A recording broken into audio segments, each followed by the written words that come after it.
Hello everybody, नमो नमः, welcome to my channel. आज का पाठ्य विषय है मणिका कक्षा 9 पाठ 5 कर्मणा याति संसिद्धिम। इस पाठ के प्रश्न उत्तर अभ्यास। तो चलिए हम प्रश्न उत्तर अभ्यास को सीधे कर लेते हैं। प्रथम अभ्यास है अधोलिखितानां प्रश्नानां उत्तराणि एक पदेन लिखत। नीचे लिखे हुए प्रश्नों के उत्तर एक शब्द में लिखो। मुनिः कस्मात् कारणात् अहंकारम उपगतः। मुनि कस्मात् कारणात् किस कारण से, अहंकारम उपगतः अहंकार को प्राप्त हो गया, अहंकारी हो गया। तपः प्रभावात् तपस्या के प्रभाव से अहंकारी हो गया। मुनिः काम भिक्षाम अयाचत। मुनि ने किससे भिक्षा मांगी? उत्तर है ब्राह्मण गृहिणीम, ब्राह्मण की पत्नी से। साध्वी किम आदाय मुनेः सकाशम आगच्छत। पतिव्रता स्त्री क्या लेकर मुनि के पास में आई? भिक्षाम, भिक्षा लेकर आई। बलाका वृत्तांतः कया ज्ञातः। बगुली के वृत्तांत को किसने जाना? पतिव्रतया, पतिव्रता के द्वारा, पतिव्रता स्त्री के द्वारा जाना गया। साध्वी किम धर्म कार्यम करोति स्म।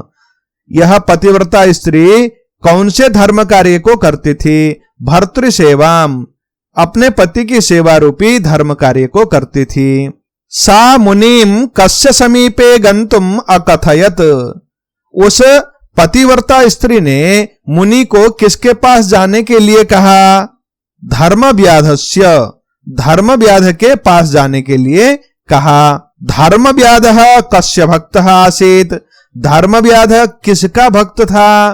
पित्रोह, माता और पिता का भक्त था। अब दूसरा अभ्यास है अधोलिखितानां प्रश्नानां उत्तराणि पूर्ण वाक्येन लिखत। नीचे लिखे हुए प्रश्नों के उत्तर पूर्ण वाक्य में लिखें। पूरे वाक्य में लिखना है। प्रथम अभ्यास है यदा मुनिः गृहिणीं भिक्षामयाचत तदा सा किम अवदत। जब मुनि ने गृहिणी से भिक्षा मांगी उस समय उस गृहिणी ने क्या कहा? यदा मुनिः गृहिणीं भिक्षामयाचत तदा सा अवदत। जब मुनि ने उस स्त्री से भिक्षा मांगी तो वह पतिव्रता स्त्री बोली प्रतीक्षस्व क्षणम यावत। कुछ देर प्रतीक्षा करो। भर्तोः परिचर्यां समापये, मैं अपने पति की सेवा को समाप्त करूं। मुनिः बद्धांजलिः गृहिणीं किम अवदत। मुनि ने हाथ जोड़कर उस पतिव्रता स्त्री को क्या कहा? मुनिः बद्धांजलिः गृहिणीं, मुनि ने हाथ जोड़कर गृहिणी को बोला कथम त्वया अनन्य गोचरः बलाका वृत्तांतो ज्ञातः। कैसे तुम्हारे द्वारा अनन्य गोचर यानी किसी के द्वारा न दिखे हुए बगुली के वृत्तांत को जाना गया। इति ब्रूहि ततः भिक्षाम ग्रहिष्ये। उसके बाद ही मैं तुम्हारे हाथ से भिक्षा लूंगा। इति अवदत, ऐसा बोला। धर्मव्याधः दृष्ट्वैव तम मुनिम किम अभासत। धर्मव्याध ने उस मुनि को देखते ही क्या बोला? धर्मव्याधः दृष्ट्वा एव तम मुनिम अभासत। धर्मव्याध ने उस मुनि को देखते ही बोला ब्रह्मन् किम पतिव्रतया तया यह त्वं प्रेषितः। अरे ब्राह्मण, क्या तुम उस पतिव्रता के द्वारा यहां पर भेजे गए हो? इति, ऐसा उसने बोला। धर्मव्याधेन मुनिः कथम अनुशिष्टः। धर्मव्याध के द्वारा यह मुनि, यह तपस्वी कैसे उपदिष्ट हुआ, आदेश को प्राप्त किया या उपदेश पाया? उत्तर होगा धर्मव्याधेन मुनिः अनुशिष्टः यत्। धर्मव्याध के द्वारा मुनि उपदिष्ट हो गया, उपदेश को पाया कि स्वधर्मम चर, अपने धर्म का पालन करो। ये न तुम आसु परम श्रेयः अवाप्स्यसि, जिससे तुम बहुत जल्दी कल्याण प्राप्त करोगे। हे मुने ज्ञान विघ्नो अहंकारः। हे तपस्वी, अहंकार ज्ञान का विघ्न कारक है। कह ज्ञाने विघ्नम जनयति। कौन ज्ञान में विघ्न उत्पादन करता है? अहंकारः ज्ञाने विघ्नम जनयति। अहंकार ज्ञान में विघ्न उत्पादन करता है, ज्ञान होने नहीं देता है। मुनिः कस्य उपदेशात् सिद्धिम अवाप्तवान। मुनि ने किसके उपदेश से सिद्धि को पाया? मुनि ने धर्म व्याध के उपदेश से सिद्धि को पाया था। हम इस प्रकार से लिखेंगे, मुनि ही धर्म व्याधस्य उपदेशात् सिद्धिम अवाप्तवान। धर्म व्याध किमर्थम मांस विक्रयणम करोति स्म। धर्म व्याध किस लिए मांस का व्यापार करता था? धर्म व्याध वृत्त्यर्थम मांस विक्रयणम करोति स्म। धर्म व्याध जीविका निर्वाह के लिए, वृत्ति के लिए मांस विक्रयण करता था। अब हम तीसरा अभ्यास करते हैं। अधोलिखितेषु वाक्येषु स्थूल पदानि आधारीकृत्य प्रश्न निर्माणम कुरुत। नीचे लिखे हुए वाक्यों में से बोल्ड किए हुए शब्द को लेकर प्रश्न बनाना है। यहां पर उत्तर है, हमें प्रश्न बनाना है। पुरा महातपा नाम मुनि आसीत। पुराने समय में महातपा नामक मुनि था। यहां पर महातपा में बोल्ड किया हुआ है कह, कौन, ऐसा बनाकर हम प्रश्न बनाएंगे। वृक्षस्य उपरि बलाका आसीत। पेड़ के ऊपर बगुली थी। वृक्षस्य यहां पर बोल्ड किया हुआ है, कस्य बनाएंगे और प्रश्नवाचक चिन्ह को लगाएंगे तो ये प्रश्न बन जाएगा। क्रुद्धः मुनिः बलाकाम अपश्यत। गुस्साए मुनि ने बगुली को देखा। तो यहां पर बलाकाम में बोल्ड किया गया है, हम बलाकाम के स्थान पर काम करेंगे। किसको देखा, ऐसा बनेगा। मुनि ब्राह्मण गृहम गत्वा भिक्षाम अयाचत। मुनि ने ब्राह्मण के घर पहुंचकर भिक्षा मांगी। तो ब्राह्मण गृहम इसमें बोल्ड किया गया है, तो हम ब्राह्मण गृह इसके जगह में कुत्र लगाएंगे। कहां? मुनि ने कहां जाकर भिक्षा मांगी? ब्राह्मणी भर्तुः परिचर्याम करोति स्म। भर्तुः इसमें बोल्ड किया गया है। ब्राह्मणी किसकी सेवा करती थी, ऐसा कहने के लिए हमें भर्तु के स्थान पर कस्य लिखेंगे। कस्य परिचर्याम करोति स्म। नाहम बलाका इति ब्राह्मण्या कथितम। मैं मादा बगुला अथवा बगुली नहीं हूं, ऐसा ब्राह्मणी के द्वारा कहा गया। तो हम ब्राह्मण्या इसके स्थान पर कया लिखेंगे। किसके द्वारा कहा गया, ऐसे हो जाएगा प्रश्न। धर्म व्याधः माता पित्रोः भक्तः आसीत। यहां पर माता पित्रोः में बोल्ड किया गया है। धर्म व्याध किसका भक्त था, ऐसा करने के लिए हमें कयोः बनाना पड़ेगा, क्योंकि यह द्विवचन है। षष्ठी विभक्ति द्विवचन होने के कारण कस्य कयोः करना होगा। कयोः भक्तः आसीत, किसका भक्त था। अब हम चतुर्थ अभ्यास को करेंगे। अधोलिखित प्रश्नान यथा निर्देशम उत्तरत। नीचे लिखे हुए प्रश्नों के भिन्न भिन्न उत्तर हो सकते हैं, इसलिए जैसा जैसा निर्देश है वैसा वैसा उत्तर दीजिए, ऐसा यहां पर आदेश है।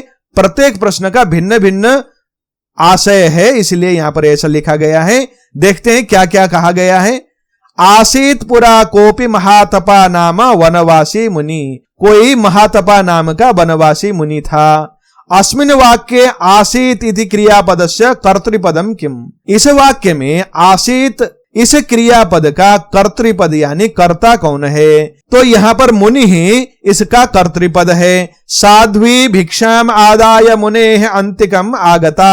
वह पतिव्रता स्त्री भिक्षा लेकर मुनि के पास में आई। अस्मिन् वाक्ये समीपे इति पदस्य किम पर्याय पदम प्रयुक्तम।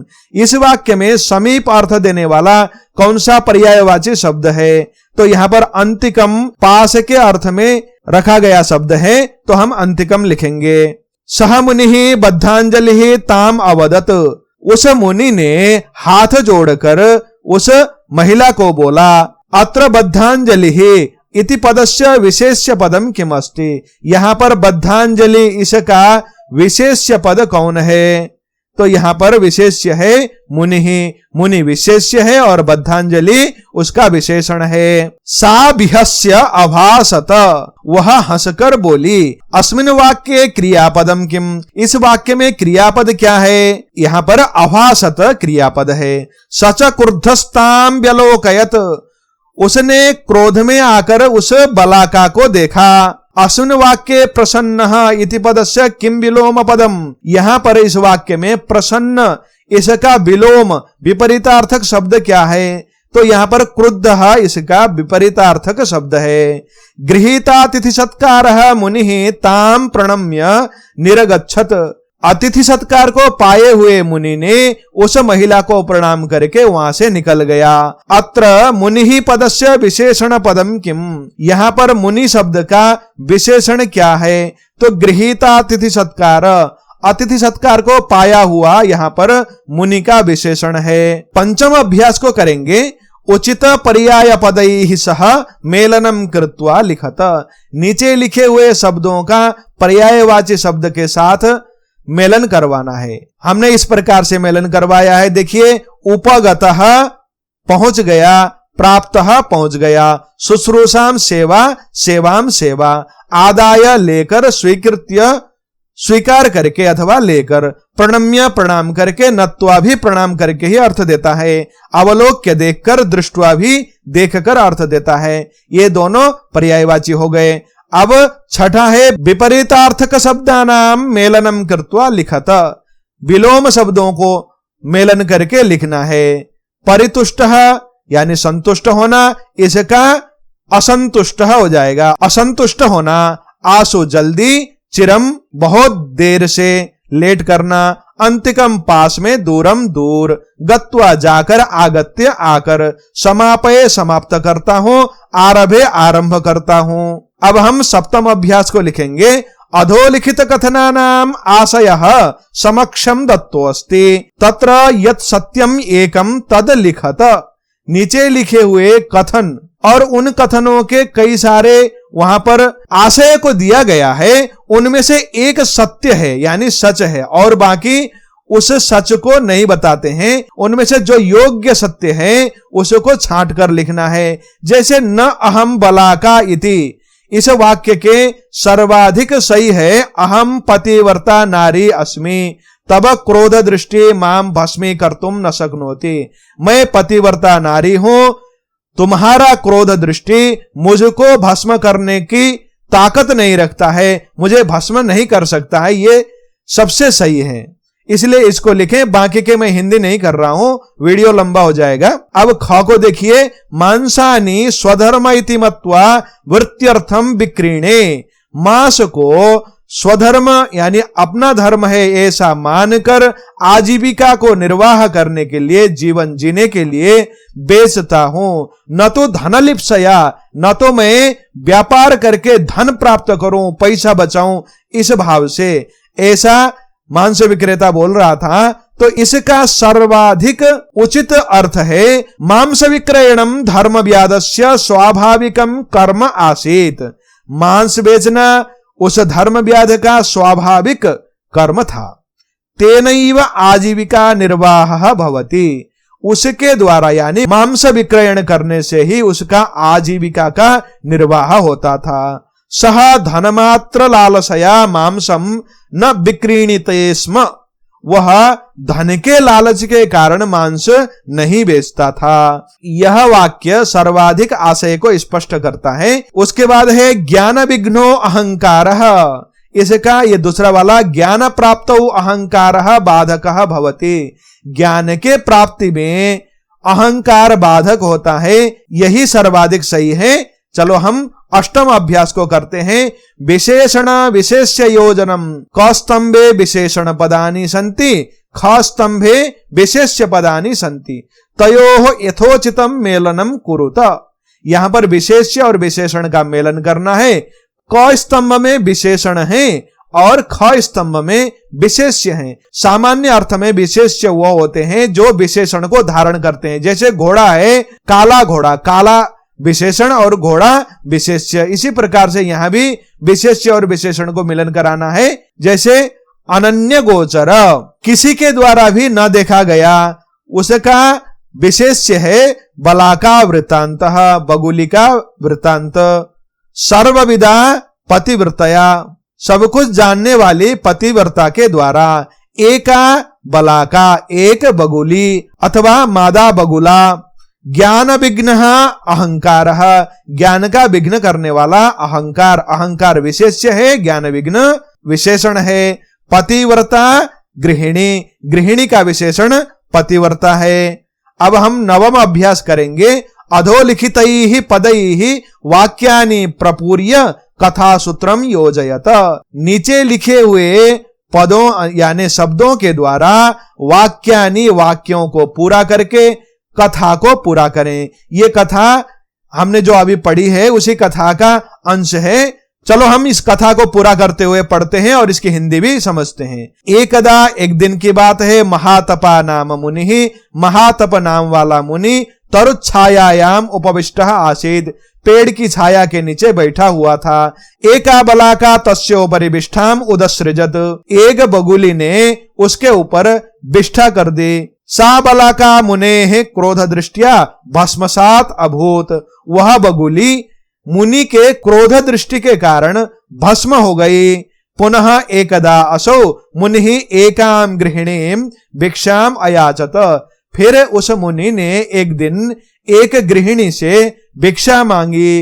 पति सेवारता सा अवदत प्रतीक्षस्व, पति सेवा में निरत उस महिला ने कहा रुक जाओ। तदा मुनि ताम क्रुद्ध दृष्टया अपश्यत, उस समय उस मुनि ने बड़े क्रोध भरे दृष्टि से उस महिला को देखा। सा बिहस्य अवदत, उस महिला ने हंसते हुए कहा ना हम बलाकेति, अरे मैं कोई मादा बगुला या बगुली नहीं हूं। एतत् श्रुत्वा मुनि अतीव विस्मितः जातः, इस बात को सुनकर मुनि भयंकर विस्मित हो गया, अचरज में पड़ गया। ये पाठ के अभ्यास बहुत लंबे और बहुत सारे हैं।